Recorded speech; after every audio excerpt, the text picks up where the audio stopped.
Today, products, materials, components need to be developed just from the beginning to be recycled.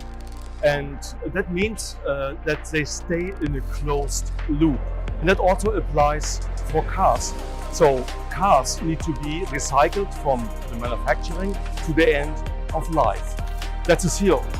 And that means we need to have a strategy, automation systems in place which can be upscaled to larger production volumes, just to keep the materials in a loop. And that's not just a nice to have, it's a must. Laws, regulations requesting to keep the material in loop, to recycle the material.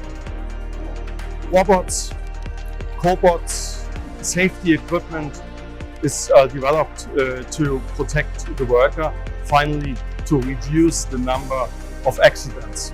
Battery production and battery recycling specifically is very important because batteries today contain a lot of dangerous material and they may also have high voltage so that it comes to electric shock.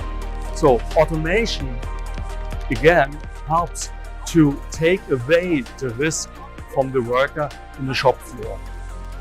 So, and physically also the automation equipment physically can take over demanding work from the worker on one hand. Secondly, automation in general works more safely than a human can do.